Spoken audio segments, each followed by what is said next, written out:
선교 주일이 되면 우리 지난주 선교주를 지켰는데요. 저 앞에 종이에다가 그렇게 적어놨죠. 가슴에 그리스도가 있는 사람은 뭐다? 선교사다. 가슴에 그리스도가 없는 사람은 선교지다. 할렐루야. 우리는 선교사입니까? 선교지입니까? 할렐루야. 선교사다. 여러분, 우리가 예수님을 믿는다고 말을 하면서도 그 사람의 심령 상태에 그리스도가 온전히 자리를 잡고 있지 않다면 그 사람이 선교지일 수가 있습니다. 마치 잃어버린 아들, 둘째 아들이 먼 나라 갔다가 돌아올 때 그 집에 애쓰던 큰아들은 어떻습니까? 아버지 것을 다 가지고 있었음에도 불구하고 자유함과 은혜를 누리지 못하는 그런 연약한 인생, 그러면서도 때요 자기 동생을 탓하기를 이 아들이 이렇게 동생에 대한 사랑이 없는 그 큰아들은 결국 뭐냐? 큰아들은 집안에 있는 선교지. 우리가 예수 안 믿는 사람들만 선교 대상이 아니라 예수 믿는다고 말을 하지만 실질적으로 오늘 말씀에 있는 것처럼 차지도 아니하고 뜨겁지도 않는 그런 영적인 상태에 있는 사람들의 모든 심령, 모든 마음이 다 선교지가 될 수가 있습니다. 그렇다면 이 수요예배에 함께 나온 저와 여러분들은 오늘 말씀에 있는 것처럼 뜨거운 믿음, 할렐루야, 냉철한 이성을 가지고 정말 하나님을 말씀을 온전히 신뢰하고 영접한 가운데 뜨거운 믿음과 열정을 가지고 주님의 사랑과 은혜를 증거하며 전하는 그런 간증의 주인공들이 되기를 바랍니다. 자, 오늘 말씀의 제목 예배와 선교라고 그랬는데요. 예배와 선교. 여기 대해서 한번 우리 서론을 같이 한번 읽어보도록 하겠습니다. 시작. 예배는 선교의 생명입니다. 개인과 교회는 다른 어느 시간보다 예배를 드릴 때에 선교를 위해 준비됩니다. 하나님의 마음은 세계의 모든 민족을 향하고 계십니다. 하나님의 백성들이 예배를 드릴 때에 하나님은 그들의 마음속에 세계를 놓으십니다.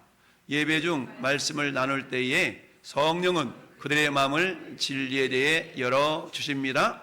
진리이신 예수 그리스도는 세계의 구속에 관심을 가지십니다. 아멘.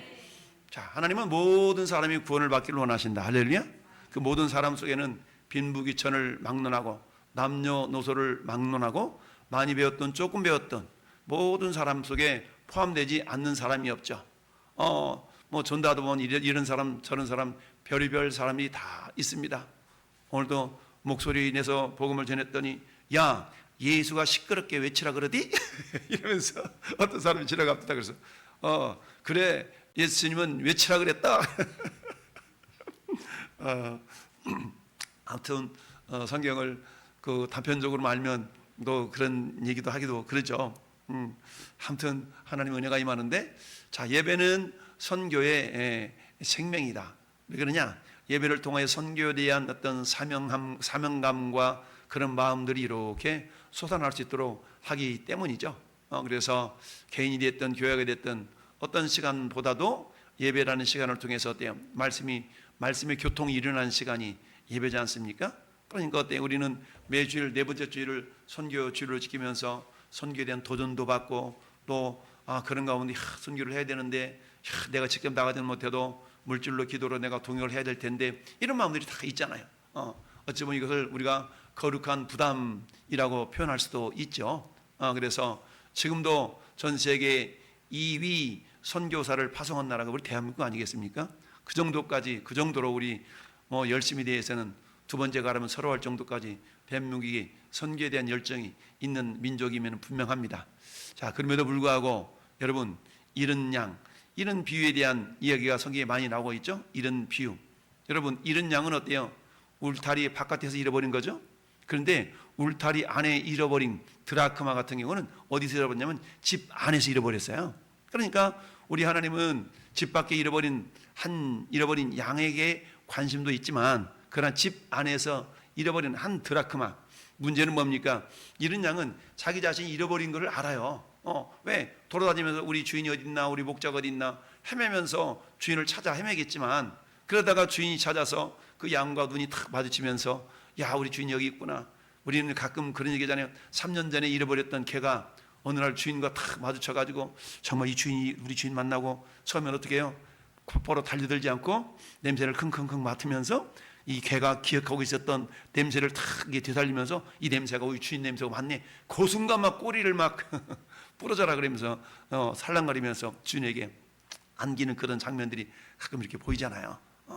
그처럼 잃어버렸다가 주인을 찾은 그 개, 우리 개는 충성의 어떤 표현으로 개를 얘기 많이 하고 있지 않습니까? 그런 것처럼 잃어버렸다가 되찾은 거 굉장히 기쁨이겠죠. 그런데 문제는 어때요? 집안 안에서 잃어버린 드라크마의 비유는 뭐예요? 드라크마는 본인이 잃어버린지를 알지 못한다. 여러분 그런 경험도 있을 겁니다. 저 장롱 밑에 500원짜리 1000원짜리 다 들어갔는데 손이 안 닿아가지고 찾지를 못하다가 이사 갈 때 장롱 드러내다가 그때 발견하고 웬 행제야? 이런 경우도 있죠. 장판 밑에다가 돈 숨겨놨다가 까먹고 잊어먹고 있다가 이사 갈 때 둘쳐서 이렇게 찾은 경우도 있고, 잃어버린지를 알지 못하는 그런 상태. 그게 어찌 보면 우리 교회 공동체 가운데서 여전히 나는 뭐하다? 오늘 말씀에 라우디게아 교회 성도들처럼 나는 뭐하다? 부요하다. 나는 부족함이 없다. 나 신앙생활 잘하고 있어. 이렇게 착각하고 있는 그런 성도들을 향한 주님의 메시지일 수가 있습니다. 그래서 우리 주님의 마음은 어때요? 세계 모든 민족을 향하고 있다라고 말씀합니다. 우리는 마태복음 28장 대사명이라고 하는 그 말씀을 우리 주님이 이렇게 주셨습니다. 18절 읽어볼까요? 시작. 예수께서 나와 하늘과 땅의 모든 권세를 내게 주셨으니 그러므로 너희는 가서 모든 민족을 제자로 삼아 아버지와 아들과 세례를 베풀고 내가 너에게 분반 모든 것을 가르쳐 지키게 하라. 볼지어다 내가 세상 끝날까지 너희와 항상 함께 있으리라 하시니라. 아멘. 하나님 우리에게 사명을 주시고 가든이 때는 한번 해봐 이러지 않으시죠.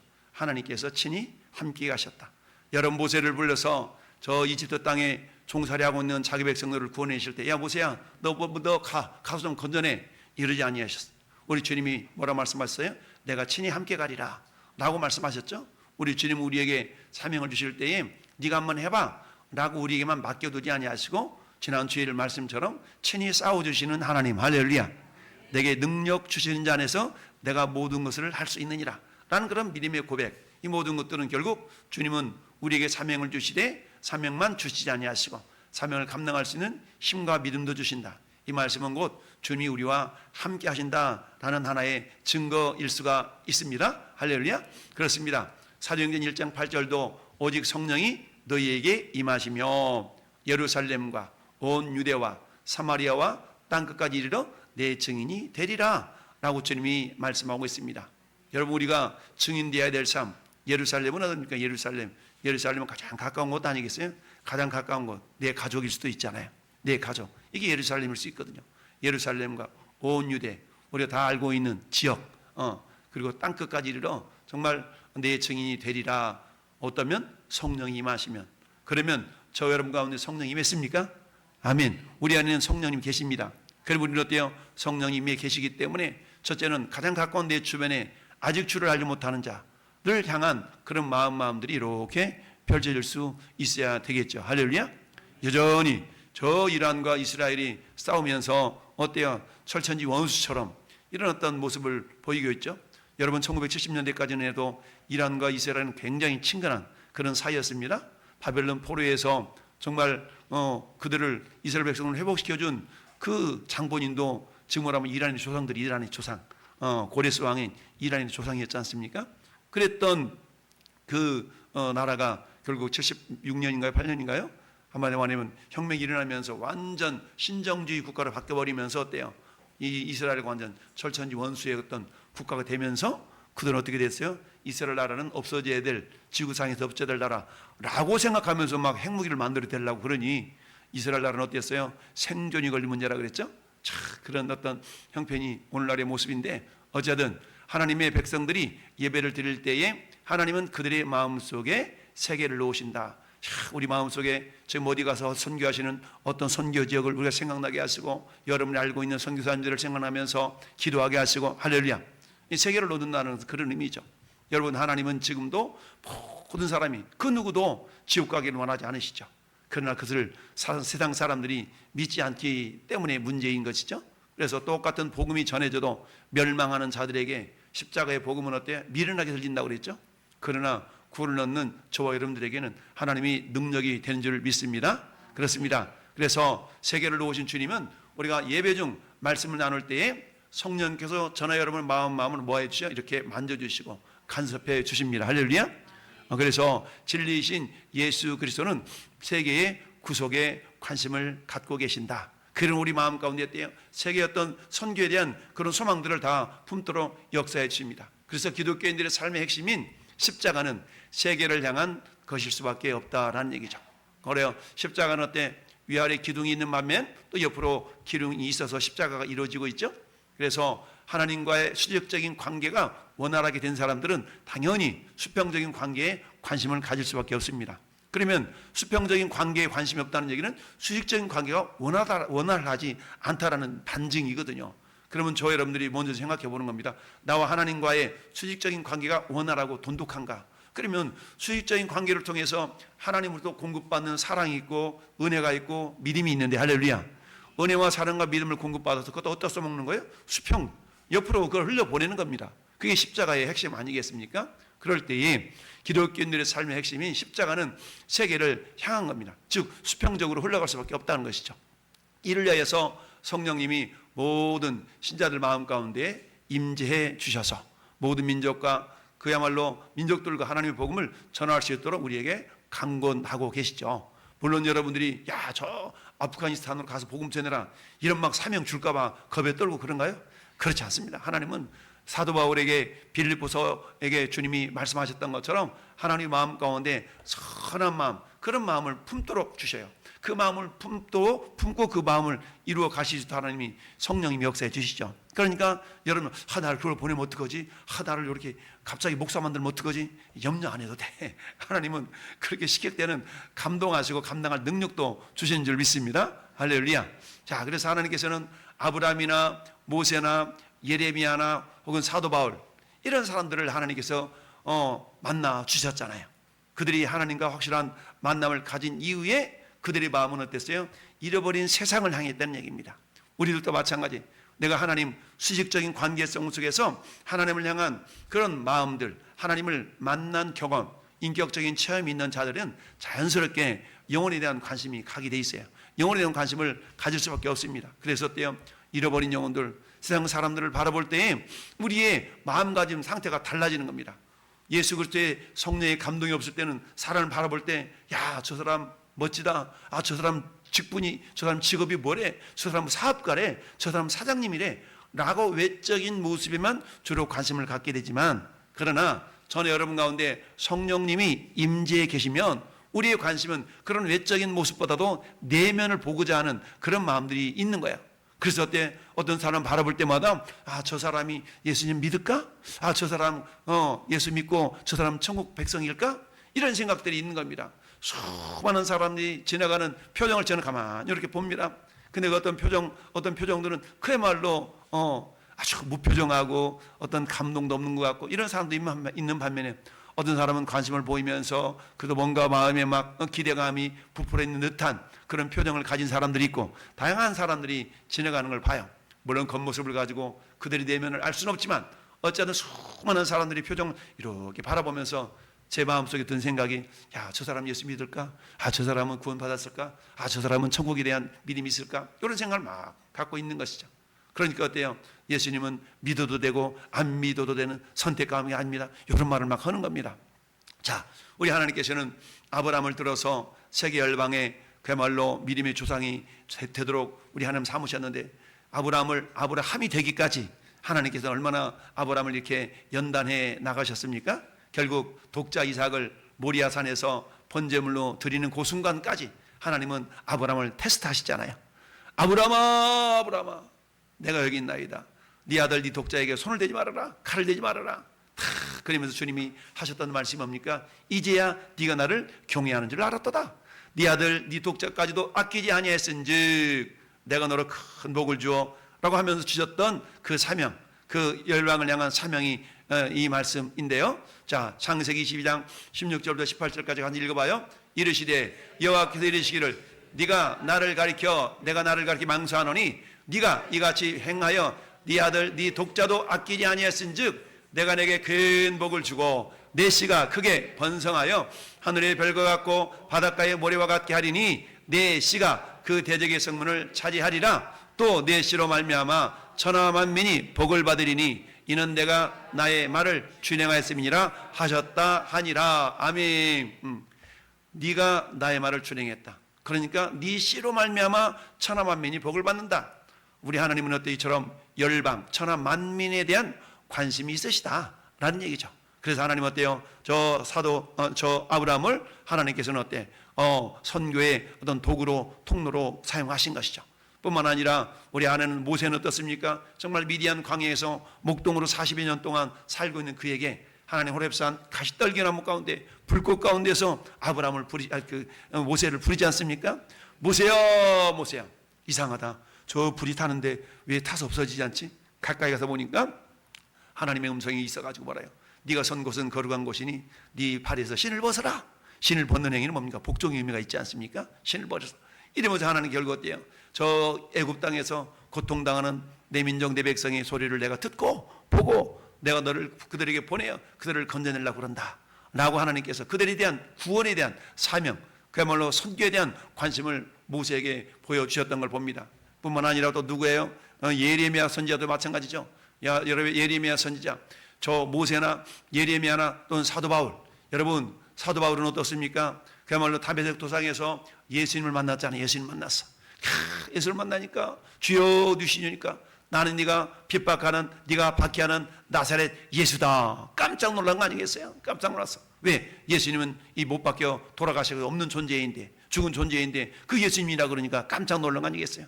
그 주님이 어때요? 부활하신 것을 믿지 못했지만 부활하신 주님이 사도 바울을 만나니까 결국 사울이 바울이 되어져서 정말 이방을 향한 그런 어떤 주님의 택한 그릇이 되었던 걸 봅니다. 그러면서 정말 저 밀레드에서 에베소 장로들을 불러놓고 3차 전도여행을 마치고 돌아오는 그 길에 예루살렘으로 가면 핍박이 있답니다. 박해가 있답니다. 라는 그런 말을 들었음에도 불구하고 우리 성령님은 어때요? 사도 바울에게 야, 너 예루살렘에 가면 핍박이 있대.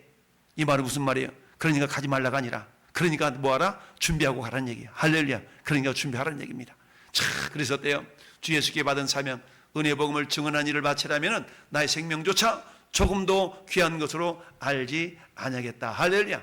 이처럼 사명을 위해 살았던 사도 바울 그 마찬가지로 우리 하나님은 예레미야 선지자를 불렀는데 어떻게 불렀나? 이렇게 불렀어요. 하나님은 예레미야 선지자를 이렇게 불렀습니다. 자 1장 4절 보니까 예레미야 선지자가 이렇게 말합니다.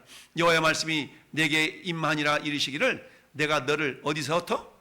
모태에서 짓기 전에 너를 알았고 네가 배에서 나오기 전에 너를 성별하였고 너를 여러 나라의 선지자로 세웠노라. 그러니까 하나님께서 예레미야 선지자를 여러 나라의 선지자로 세웠어요. 그래서 예레미야는 어떻게 사역합니까? 유대 민족뿐만 아니라 저 바벨론 민족에게 저 예굽 민족에게 가서 예굽 백성에게 가서 복음을 전하는 그런 사명을 감당한 거 아니겠어요?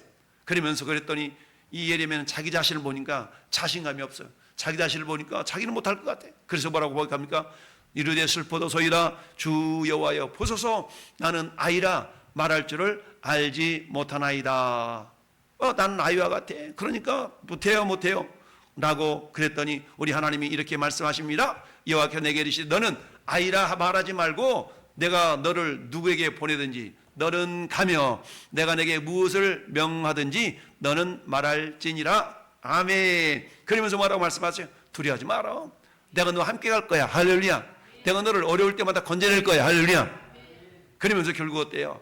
그 사명을 잘 감당할 수 있도록 하나님께서 그 손을 예레미야 입술에 대면서 말씀하시기를 봐 내가 네 말을 네 밑에 두었으니까 내가 이런 말 가서 전해 라고 말씀하셨습니다. 이처럼 하나님은 아브라함을 쓰시고 모세를 불러 쓰시고 예레미야 선지자를 들어 쓰시고 그리고 또 사도 바울을 들어 쓰신 줄 믿습니다. 그리고 오늘 이 시대는 누구를 써요? 나를. 전에 여러분들 안에 성령님이 임재해 계시면서 내가 어떻게 하면 선교 사역을 감당할까? 기도로 물질로 내가 어떻게 하면 저 사명을 감당할까? 라는 관심을 갖도록 하시는 것은 무엇을 통해 가만히 있는데 저절로 이루어지는 것이 아니라 기도하는 가운데 예배하는 가운데 말씀을 묵상하는 가운데 가장 중요한 이 예배를 통하여 하나님은 우리에게 말씀의 교통이 일어나도록 하는 시간 아니겠어요? 이 말씀을 통하여 하나님께 우리에게 선교에 대한 거룩한 부담감을 이렇게 안겨주는 겁니다. 그래서 어때요? 기도하게 되고 생각하지 않았던 걸 기도하게 되고 힘들고 어려운 가운데서도 물질을 쪼개어내가 하나님 앞에 예물을 드리기도 하고, 이런 마음들은 결국 뭡니까? 예배를 통하여서 하나님은 이처럼 선교에 대한 그런 사명감을 다시 한번 고취시켜 주신다는 얘기입니다. 그렇다면 오늘 같이 읽어본 라오디게아 교회를 향해서 하나님께서는 어떤 선교의 어떤 이미지를 우리에게 말씀해 주기를 원하시는가? 아까도 말씀드렸던 것처럼 우리의 가슴에 그리스도가 있는 사람은 뭐다? 선교사다.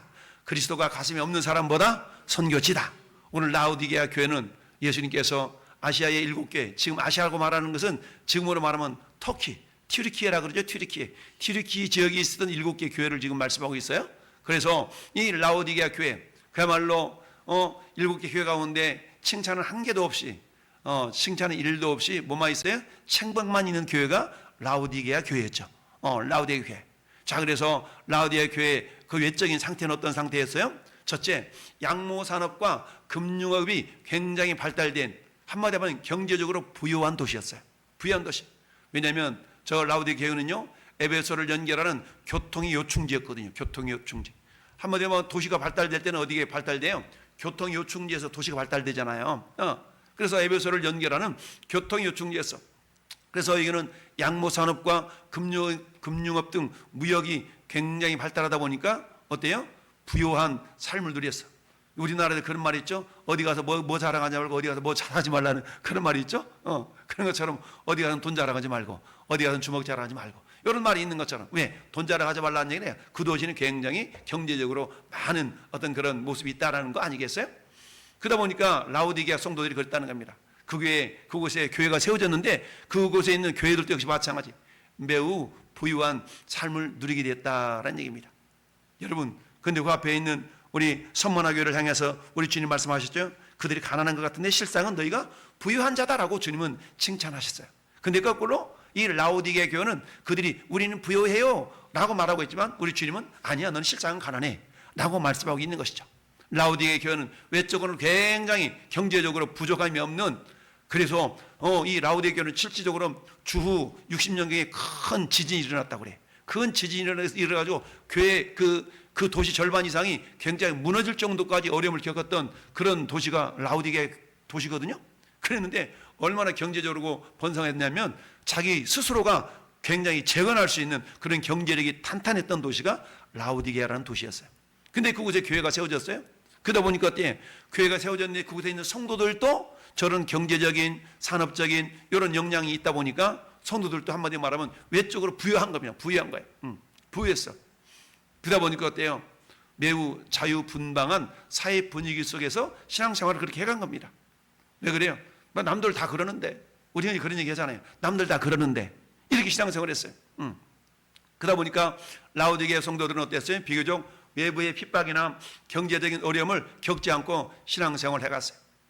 한마디로 하면 신앙생활을 쉽게 했다는 얘기입니다. 경제적으로 어렵지 않고 이러다 보니까 쉽게 했어. 그러다 보니까 어때요? 우리 주님이 외적으로는 그렇지만 우리 주님의 시선은 외적인 것보다 중심을 보시기 때문에 뭐라 말씀하세요? 하나님이 허락하신 부와 자유를 영적 성장의 발판으로 삼지 않고 육적 향락의 기회로 삼았다는 얘기입니다. 육적 향락. 그러니까 인간의 죄성이 다 누구에게나 다 있지 않습니까? 그러니까 하나님 허락한 이 부와 자유를 어떻게 하면 주님을 더 잘 섬기지? 라고 사용해야 되는데 그렇지 않았다는 얘기죠. 그러다 보니까 어때요? 육적인 향락이 영적인 풍요와 부유함으로 그들이 착각을 하게 되었어요. 이렇게 잘 되는 거 하나님 은혜 주셔서 그러는가 봐. 막 이렇게.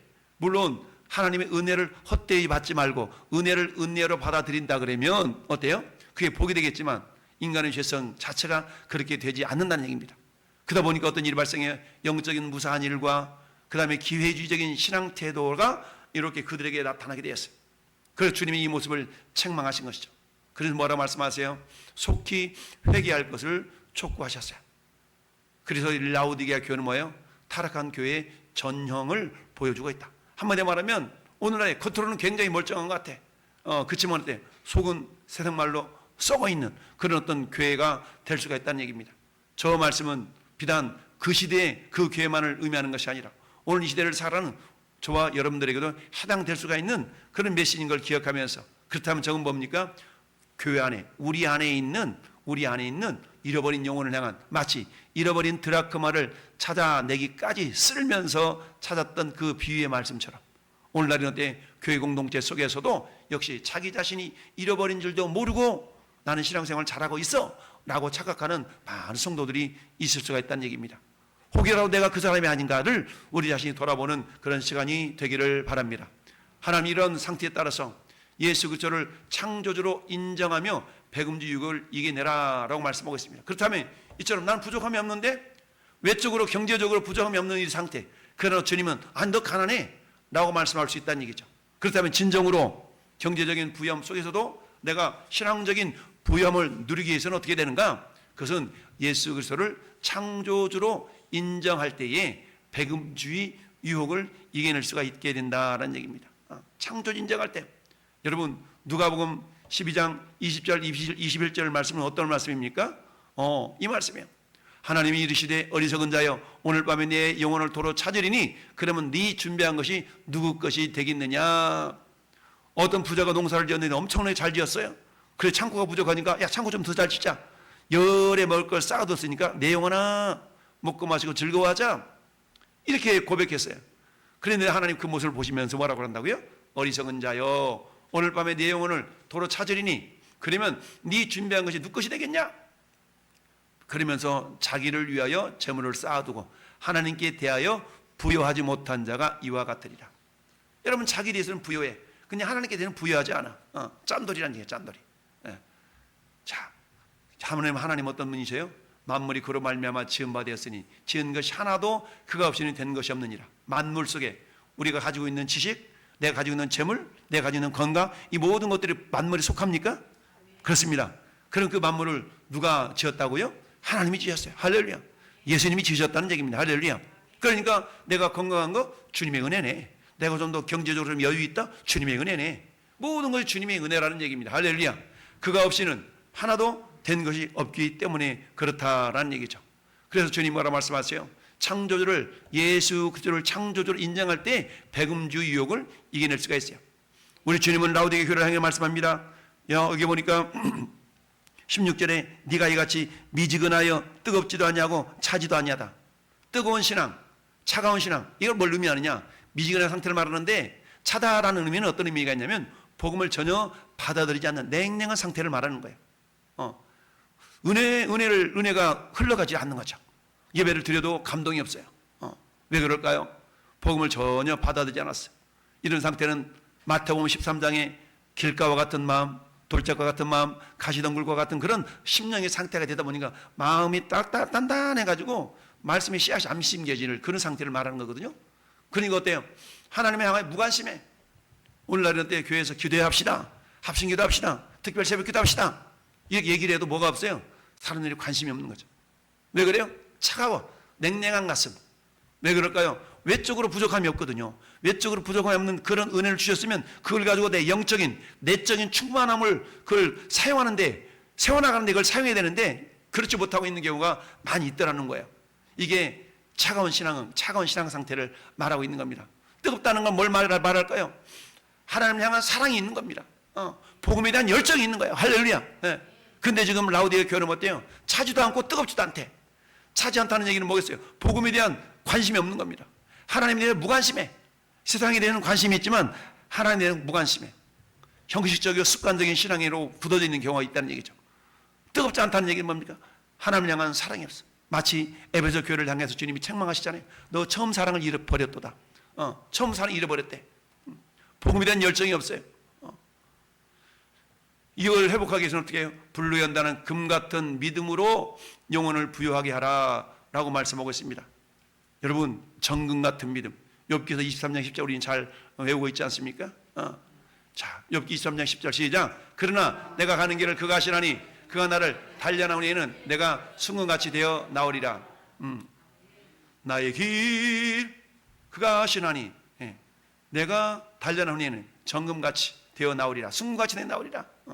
사도 베드로도 뭐라고 말씀합니까? 그러므로 너희가 이제 여러 가지 시험으로 말미암아 잠깐 근심하게 되지 않을 수 없었으나 오히려 크게 기뻐하도다. 왜? 이는 너희 믿음의 확실함은 불로 연단하여도 없어질 금보다 더 귀하여. 할렐루야.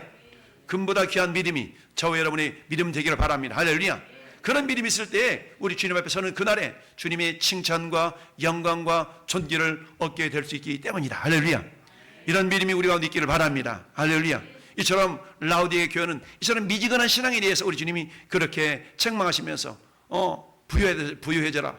불로 연다는 금 같은 믿음을 가지고 영혼을 부유하게 하라 라고 말씀하셨습니다. 두 번째는 어때요? 미지근한 신앙뿐만 아니라 두 번째는 양모 산업 발달로 인하여서 화려한 의복은 입었어요. 좋은 의복은 입었어요. 이거 뭔지 알아? 이게 이태리산 원단에 이게 한 벌에 얼마짜리인 줄 알아? 이런 옷은 입을 수 있어요. 그러나 무엇은 없어요? 의의 옷은 입지 못했다는 얘기입니다. 그렇다면 어떻게 되는가?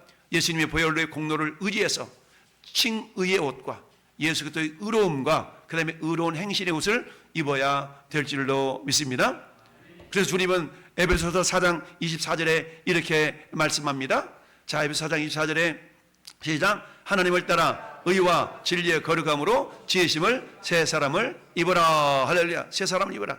이미 우리는 그런 새 사람을 입은 자들이 되었죠. 자, 그렇기 때문에 예수 그리스도로 말미암아 우리는 의의 옷을 입은 자들이 되었어요. 그래서 어때요? 그 라우디게 교회는 윽과대기 있을 정도로 부유한 도시였어. 의술이 발달됐어. 그러나 정작 그들은 영적인 소경에 불과했다는 사실입니다. 여러분, 보긴 보아도 보지 못하고 듣긴 들어도 깨닫지 못하는 그런 세대를 향해서 우리 주님은 이사야 선지자를 통해서 이사야 42장 18절 20절에 그렇게 말씀했어요. 너희는 보기는 봐도 못 보는구나. 영적인 소경이라는 얘기죠. 보기는 봐도 못 봐. 그래서 어떻게 의의 안약을 사서 발라라 라고 말씀하고 있습니다. 의의 안약을 사서 발라라. 그곳에 윽과대기 있으니까 얼마나 의술이 발달했겠어요. 근데 너희는 영적으로 못 보고 있구나 라고 주님이 책망하고 있다는 사실입니다. 영적 성령의 은사를 통해서 영적 분별력을 가지고 그리스도를 볼 수 있어야 된다라는 얘기입니다. 할렐루야. 뿐만 아니라 어때요? 자, 회개도 뭐라는 얘기요? 열심을 내라라는 얘기죠. 19절 말씀 보니까 물은 내가 사랑하는 자를 책망하여 징계하노니 그러므로 내가 열심을 내라 회개하라. 이 말은 무슨 말씀이에요? 열심을 내서 회개하라. 회개해도 열심히 있어야 된다는 얘기죠. 할렐루야. 회개와 열심은 분리할 수가 없습니다. 열심을 내서 회개하라라는 얘기죠. 여러분, 욥기에서 욥이 마지막에 자기 자신을 회개하지 않습니까? 야, 하나님, 내가 예전에 말로만 들었는데 직접 내가 주님을 배웁나이다. 그러면서 먼지 가운데 내가 회개합니다라고 자기 자신의 연약함과 어리석음을 회개하는 모습. 내가 주께 대하여 귀로만 들었사옵다하니 이제는 눈으로 주를 배웁나이다. 그러므로 내가 스스로 거두어드리고 티끌과 잭 가운데서 회개합니다.